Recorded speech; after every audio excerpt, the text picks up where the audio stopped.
যে জামাত নামাজের কথা বলবে, কিন্তু একজন বিধর্মীকে নামাজ পড়ার জন্য বাধ্য করবে না। কিন্তু জামাতের কোনো কর্মী নামাজ না পড়ে রোকন হতে পারবে? কি বলে? কর্মীও থাকবে। আমরা তো যারা ভোটার, জামাতের রোকনরা শুধু ভোট দেবে না একজন সাধারণ নাগরিক যে বিভিন্ন কাজে যুক্ত, একবারে পরিচ্ছন্নতা কর্মী থেকে আরম্ভ করে ধান কাটা শ্রমিক পর্যন্ত সবাই ভোট দেবে না? এই দৃষ্টিভঙ্গিটা সামনে রেখেই আপনাদেরকে বক্তব্য প্লেস করতে হবে সামনে। এই বক্তব্যের মধ্যে যেন আপনাদের ভারসাম্য থাকে। আমাদের বক্তব্যে যেন বিধর্মী শব্দ ব্যবহার করলেও অনেকে মনে কষ্ট পায়, তারা যেন আশ্বস্ত হয়, আতঙ্কিত না হয়। আমরা এই জাতীয় সমাবেশ হওয়া এই বাংলাদেশের 3টা ধর্মের, হিন্দু, বৌদ্ধ, খ্রিস্টান ধর্মের প্রধান 2জনের কাছে কার্ড পাঠাইছি আমরা। ওরা কার্ড পেয়ে আমাদের অফিসে ফরমাল ধন্যবাদ দিয়েছেন আমির জামাতকে যে আমরা কার্ড পেয়েছি, আমরা আসার জন্য অনুরোধ করেছি। তারা সুন্দরভাবে জবাব দিয়েছে যে দাওয়াতটা পেয়েছি, আসা না আসা বিষয়টা জানাবো বা আপনারা ইয়ে করেন। এই যে একটা সম্পর্ক, এমনি কি হয়েছে ডাকসুর সর্বমিত্র, এই সম্পর্ক আমাদের হইতে হবে। আমাদেরকে একটা জঙ্গি এবং মানে খুবই আমরা শেষ করে ফেলব গোষ্ঠী হিসেবে এই গত 18 বছর আওয়ামী লীগ চিত্রিত করছে, এটা ভুল ভাঙা শুরু হয়েছে। গত বছরের মাঝখানে আবার এই 2 দিন আগে রাশিয়ান রাষ্ট্রদূত আসছিল আমাদের অফিসে, এসে সোজা প্রশ্ন আমির জামাতকে যে তোমরা রাষ্ট্র চালাবা কীভাবে? তো আমির জামাত বলে যে আমরা কোরআন ভিত্তিক রাষ্ট্র চালাব। তখন উনি বলতেছেন যে কোরআন ভিত্তিক রাষ্ট্র চালাইলে গার্মেন্ট শিল্পের কী হবে মেয়েদের? দ্বিতীয় বলতেছে তাহলে অন্যান্য ধর্মের নাগরিকরা ভীত হবে, এটা কি করে? আমির জামাত বলছেন যে তাদের অধিকার এবং সম্মানের কথা কোরআনে যায় আছে, হুবহু তাই করে। এই কথা বলার পরে উনি হাসি দিচ্ছেন। খেয়াল করছেন যে অন্যান্য যারা বা মহিলাদের অধিকারের কথা কোরআনে যেভাবে আছে আমরা হুবহু সেই মর্যাদা এবং অধিকার ফাই করি তাদেরকে। বাস কথা শেষ। এই তো 2 দিন আগে আবার একটা পত্রিকা দেখলাম যে এত রাষ্ট্রদূতের ঘন ঘন জামাত আমিরের কাছে কেন আসতেছে? আমরা তো চীন সফর করছি আমির জামাত সহ 5 দিন, জানেন তো? এই চীন সফরে কমিউনিস্ট পার্টির একটা প্রতিনিধি দলের সাথে আমাদের বৈঠক হয়েছে, তাদের ভাইস মিনিস্টার, সেকেন্ড ম্যান প্রেসিডেন্টের পরে 1.5 ঘন্টা। আর এদের 2 জায়গায় এদের এশিয়া বিষয়ক একটা স্টাডি কমিটি আছে, পুরো এশিয়া। আবার বাংলাদেশ একটা ডেস্ক আছে এবং বাংলাদেশের সকল রাজনৈতিক দলের কাহিনী এদের সব নোট আছে, কোন নেতা কখন কি বক্তব্য দেয়। আমাদের বক্তব্য শুনে আমাদের ধন্যবাদ জানাইছে, বলে যে তোমাদেরকে আমরা জানি আজ থেকে, আমাদের রাষ্ট্রদূত যাই বলেছে তোমাদের কথায় আমরা তা বুঝতে পারি। এটা হইতে হবে।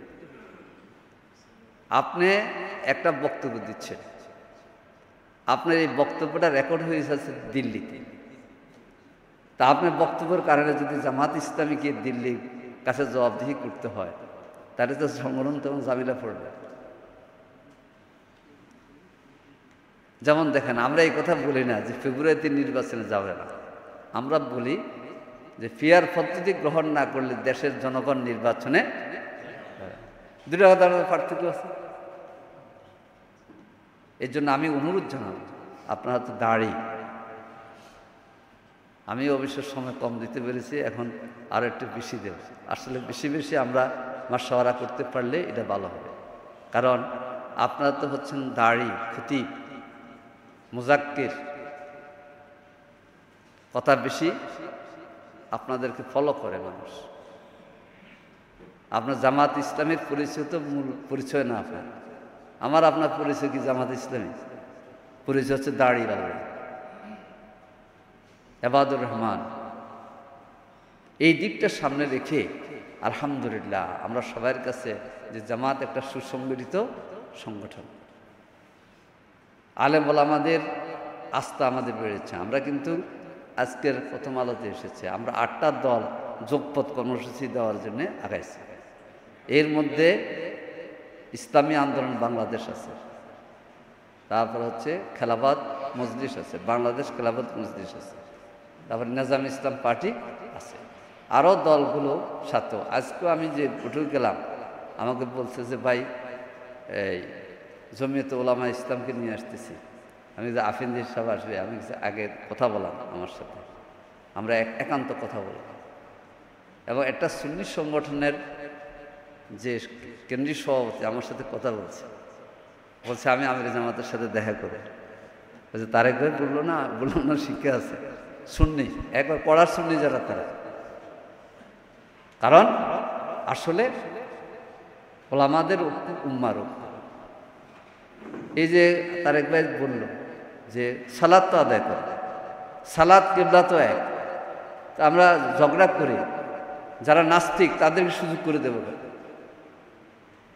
আমাদের আসল শত্রু কারা?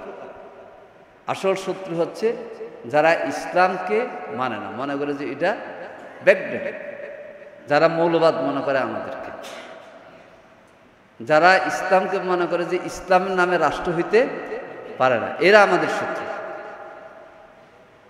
এরা আমাদের শত্রু। হ্যাঁ, সুন্নিদের কথা হচ্ছে যে আমরা হয়তোবা নূরের ব্যাখ্যা কাজ্জাকুমিনাল্লাহি নূরুন কিতাবুন মুবিন। দেখেন সাইদি সাহেব কোন সময় তার প্রথম জীবনে ক্যাম্প করছে, এই ছবি কিন্তু সুন্নিরা আয়না দেখায়, আছে কি না? ইয়া নবী সালাম আলাইকুম আছে না? তেজের দলিল দিতে আছে। সেজন্য এগুলি হচ্ছে আমাদের অভ্যন্তরীণ বিষয়, এগুলোকে আমরা মাঠে ঝগড়াতে নিয়ে যাব।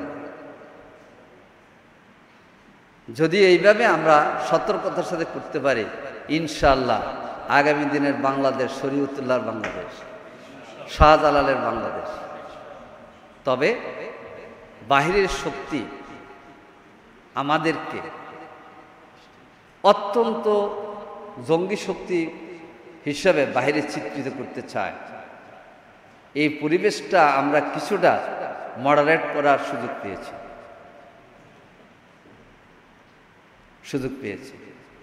ঢাকা বিশ্ববিদ্যালয়ে যেমন সাবিকুনা তামান্না সহ 3জন নেখাবদারি মেয়েকে আমরা প্রার্থী দিয়েছি। আবার তাসলিম জুমা যে হলো মুক্তিযুদ্ধ এবং কি গণতান্ত্রিক আন্দোলন, দেখেন এইটাতে তামান্নারে দিলে হবে না, এই যে কথা বলতে গিয়ে মুক্তিযুদ্ধের কি কথা বলে ফেলে না বলে, কিন্তু জিডারে দিছি কথা কিন্তু শক্ত আছে।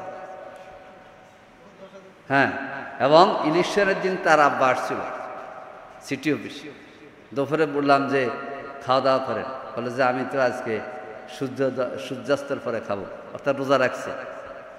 কয় আমার 4 মেয়ে, এটা বড়। কয় মেয়েরে বলে দিছি যদি ইলেকশন করতে চাও শিবির প্যানেল বললে শিবিরে প্যানেল করবো।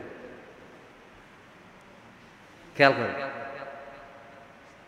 আমাকে ফরহাদ বলতেছে যে এই জুমা এবং সর্বমিত্রের বাড়িতে গিয়ে ওখানে সাকমারা দিছে যে তারা আমরা মেরে ফেলবো যদি শিবিরে প্যানেলে ইলেকশন করে। এত বয় বিতির পরও প্রতিদিন জুমা এসে কান্তাকাটি করতো। আমরা বলছি ধৈর্য ধরো, কথা বলো। তা আমি বললাম যে কথা যখন মিডিয়া বলে তখন তো তার কান্না বুঝতাম না। কইছে না, সব গালিগালাজ খেয়ে আইসা বলতেছে ভাই আমি আর থাকবো না, আর বাহিরে কথা শক্ত রাখছি। তো এই যে কৌশলটা, এই কৌশলের মধ্যে তো বিএনপি হেরে গেছে। কি বলেন? এই কৌশলে আপনাদেরকে আমাকে সহযোগিতা করতে হবে। কি বলেন? আগামী দিনের বাংলাদেশের ভ্যানগার্ড হলেন জামাত ইসলামীর, আপনারা পরামর্শ দেবেন। এতে সম্মান বাড়বে কার? আলেমদের। 1991 সংসদে 10 জন আলেমের দিন পার্লামেন্ট মেম্বার ছিল। 10 জন। কতজনের মধ্যে? 18 জনের মধ্যে। 18 জনের মধ্যে 1900 তারপর 2001-এ 9 জন ছিল। তো তাহলে কেউ যদি বলে যে আলেমদেরকে আমরা প্রার্থী দিচ্ছি না, এটা তো ঠিক না, এটা বলেও না। এই জন্যে আমরা প্রার্থী দেওয়ার জন্য রেডি, কিন্তু প্রার্থী হওয়ার সামগ্রিকভাবে সংগঠনের লোকেরা যেন বলে যে আমাদের অমুক ভাই তিনিও প্রার্থী হতে পারেন। সিদ্ধান্ত তো এককভাবে হয় না, হয়। আর আলেমরা তো আসলে সর্বশ্রেণীর কাছে সম্মানিত এবং সম্মানিত ব্যক্তি, এটাতে কোনো সন্দেহ নেই। জন্য সেই দিকটা আমরা বজায় রাখার জন্য চেষ্টা করব ইনশাআল্লাহ। আসুন, রাসূল ইসলামের চিন্তাধারার উপর সেমিনার কথা বলতে পারিনি, সূরা মুদ্দাসির বলছি। চিন্তাধারার কথাটা কোরআনের 3 জায়গার মিলাদ। এটা হলো সূরা ইকরা বিসমি রাব্বিকাল্লাহ আলাক, সূরা আলাকের 5 আয়াত, সূরা মুদ্দাসিরের 7 আয়াত, আর সূরা মুজাম্মিলের 10 আয়াত। এটা দিয়ে শুরু হয়েছে যে রাসূল ইসলামের মানুষের মনের কিভাবে পরিবর্তন করছেন, আগের মনের বিপ্লব ঘটাইছে। কি বলেন? কুম ফানজি ওয়ারাব্বাকা, আল্লাহর শ্রেষ্ঠত্ব শুরু করে দিয়েছে। আমরাও এই যে ঢাকা বিশ্ববিদ্যালয়ের তরুণদের মাঝে পরিবর্তন আসলো, সবাই হতবাক, সবাই কি হতবাক যে এটা ইনকিলাব স্লোগান দেয়। আগে ইনকিলাব স্লোগান দিতাম তারেক ভাই আর আমি, এখন ইনকিলাব স্লোগান দেখা যায় ওই ফিনাকিও দেয়, ইনকিলাব জিন্দাবাদ বলে না। এটা তার স্লোগানকে আমাদের দুজনের থেকে গেল, ইনকিলাব জিন্দাবাদ। ওই মেয়েরা ঢাকা বিশ্ববিদ্যালয়ের স্লোগান দেয় ইনকিলাব জিন্দাবাদ। এটা আপনার আদর্শের বিজয়, এটা আপনার আদর্শের বিজয়। যে মেয়েরা আগে হিজাবীদেরকে অপছন্দ করত, তারা বলে যে না, হিজাব যারা আছে তারাও চলবে, আর হিজাব ছাড়া যারা তারাও চলবে, সবাই মিলে আমরা হলে থাকবো। কত সুন্দর! আসুন, সেই সমাজ বিনির্মাণের যে কথা কোরআনে কারিমে সূরা আলাক, সূরা মুদ্দাসির, সূরা মুজাম্মিলে আল্লাহ তাআলা বলে দিয়েছেন, তার আলোকে আমাদের কাজ করে গিয়েছেন আমাদের দায়িত্বশীলরা। তো আমরা মনে করি যে আমাদের শহীদেরা আমাদের জন্য অনেক ভূমিকা রেখেছেন। আজকে আরেকটা কথা না বললে হবে না, তিনি হচ্ছেন আমাদের মাস্টার শফিকুল্লাহ সাহেব রাহিমাহুল্লাহ, আল্লাহ তাআলা তাকে মাফ করে জান্নাতবাসী করুন। আমাদের তারেক ভাইয়ের আব্বা, কি বলেন, উনি আমাদের মুরব্বী ছিলেন, এবং এমন মুরব্বী ছিলেন, অধ্যাপক গোলাম আজম যে কয়েকজন মুরব্বীকে শ্রদ্ধা করতেন, এর মধ্যে একজন আব্বাস আলী খান, একজন শামসুর রহমান সাহেব, একজন মান আবুল কালাম মোহাম্মদ ইউসুফ, একজন মাস্টার মোহাম্মদ শফিকুল্লাহ। ওনার সামনে গেলে আর প্রফেসর সাহেব কথা পরিবর্তন করতেন। ওই সময় আল্লাহ তাআলা এই সময় অনেক মানুষের কথায় ইনশাল্লাহ আজকে আর বলে ফেললে কষ্ট হবে, খাওয়া রেডি আছে। আমরা এমন এক সংগঠনের উত্তরাধিকারী নিয়ে এখন আছি যে আমাদের অনেক কাজ চলে গিয়েছে, কিন্তু তাদের পথে ধরে থাকতে পারলে ইনশাল্লাহ আগামী বাংলাদেশের নেতৃত্বে জামাত ইসলামী দেবে ইনশাআল্লাহ। আলেম ওলামারা আমাদের দিকে আসতেছে, সরমনাইও আসতেছে, সারসিনাও আসবে। সারসিনা তো 28 পর দিয়ে আমির জামাতকে খাওয়াইছে মাছ। সরমনাই যাওয়ার সময় আমির জামাত বলছে সরমনাই 2 জন যাবেন, আপনি যাবেন, রফিক ভাই যাবে। আমরা গেছিলাম সরমনাই, ভালো খাওয়াইছে, একেবারে ফির সাহেবের পাশে আমি বসছিলাম। বা হালিম ভাই আপনি আমার বাইরে দেখছে, ওরা যে শৈল মাছের মাথাটা আপনি খান, খাওয়াইছে কিনা। ফির সাহেব কিন্তু ইয়াতে আমার জুনিয়র ক্লাসে। হ্যাঁ হ্যাঁ, এখন আলহামদুলিল্লাহ একটা মহব্বত জাগ্রত হয়েছে। আমি যেমন সুস্থ হয়েছেন, আরও অনেক দরবারে আমরা নিয়ে যাব, ঐক্য হবে, এবং সে ঐক্যের নেতৃত্বে আলেমরা থাকবে, আপনারাও থাকবে। আল্লাহ আমাদেরকে দ্বীনের জন্য কবুল করুন। আপনাদের এই নেক কাজে যত মানুষ একামত দ্বীনের পথে এসেছে, আল্লাহ তাআলা এর মাধ্যমে আপনাদের জীবনকে আরও আলোকিত করুন। আল্লাহ তাআলা বাংলাদেশের ভূখণ্ডে আমি ভাবি যে মাওলানা শহীদ আব্দুল কাদের, শহীদ আব্দুল মালেক ভাইয়ের রক্তের সাক্ষী সোহরাওয়ার্দী উদ্যান, আজকে কত আনন্দ লাগছে, কিন্তু মালিক ভাইকে আমরা পাবো না, নিজামী ভাইকে আমরা পাবো না, মুজাহিদ ভাইকে আমরা পাবো না, কামরুজ্জামান ভাইকে পাবো না। দিনের জন্য রক্ত দিলে কথা ফিডব্যাক পাওয়া যায়, এই ফিডব্যাক পেয়েছি। ইনশাআল্লাহ ভালো